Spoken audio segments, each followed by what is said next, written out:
कर रहे हैं। क्या हमारा मुल्क बिस्मिल और इशफाक की, हिंदू मुस्लिम एकता की ऐसी मिसाल बनकर रह पाएगा? अशफाकुल्लाह ने एक जगह लिखा कि मैं मुल्क की वो आजादी चाहता हूं जो एक राजा का नाम लिखा कि उनके सामने एक दलित कुर्सी पे बैठ के बात कर सके। मैं वो बराबरी की बात करना चाहता हूं, मैं वो आजादी चाहता हूं। उन्होंने एक जगह और भी लिखा कि एक मेरे उस्ताद मोहतरम हैं, जो मेरे उस्ताद हैं, लेकिन वो हिंदी मुस्लिम की बात करते हैं, लेकिन मेरे उस्ताद मोहतरम हैं, इसलिए मैं उनका नाम इस डायरी में नहीं लिखूंगा। उनकी डायरियां हमारे पास हैं, अगर उसको देखते हैं तो वो नौजवान क्या ख्वाब देखता था इस हिंदुस्तान के बारे में। इस हिंदुस्तान के आईन को, इस हिंदुस्तान के आईन को बचाने के लिए ये लड़ाई वही तो लड़ रहे हैं कि हमें मुल्क को कैसे एकजुटता के साथ, इस मुल्क में क्या हिंदू मुस्लिम एकता जो किस तरीके से हटाया जा रहा है।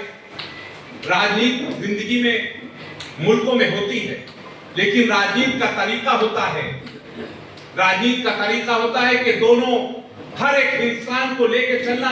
आज किसी ने अगर एक सड़क बनाई है तो हम दूसरी बनाएंगे, अगर दूसरी फैक्ट्री लगाई है तो हम 4 लगाएंगे।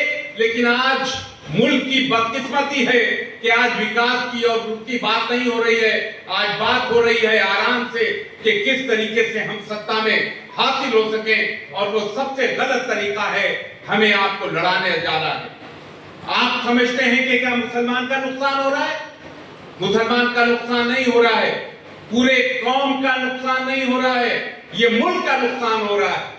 ये मुल्क को बचाने की बात है कि हम आज उन शहीदों के, काफी लोग बोलेंगे इसलिए ज्यादा बोलना नहीं चाहता हूं, मैं चाहता हूं कि आखिर ये मुल्क की कुर्बानियां रायगाह ना जाएं।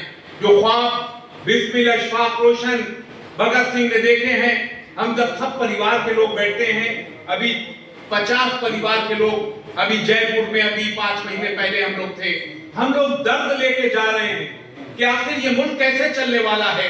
ये ख्वाब जो देखे थे उन शहीदों ने, उनके सपनों को कौन पूरा करेगा?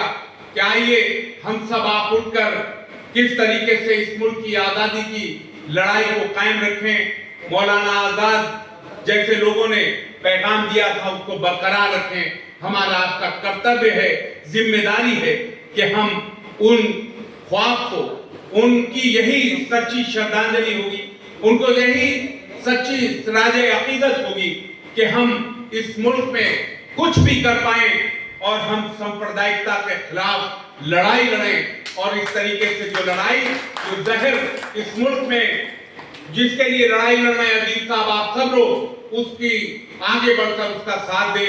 मैं अशफाकुल्लाह के एक आखिरी शेर से आपसे विदा लेता हूं। जब उन्हें फांसी होने वाली थी तो उनसे पूछा गया कि आपकी आखिरी ख्वाहिश क्या है, आपकी तमन्ना क्या है, तो उन्होंने कहा था कि कुछ आरज़ू नहीं है, कुछ आरज़ू नहीं है आरज़ू तो ये है, रख दे कोई जरा सी खाके वतन कफन में। ये ख्यालात थे उन लोगों के जो इस माटी को जहरीला कर रहे हैं।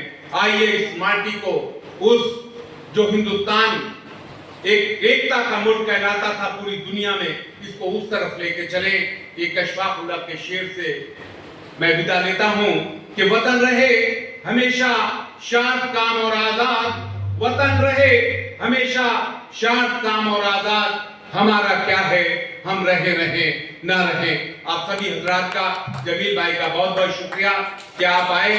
आज अदीब साहब को हम सबको सुनने का मौका मिलेगा। आप सभी हजरात का और पूरे आपके साथियों का जिन्होंने आज इस मौके पर कार्यक्रम रखा, बहुत बहुत शुक्रिया।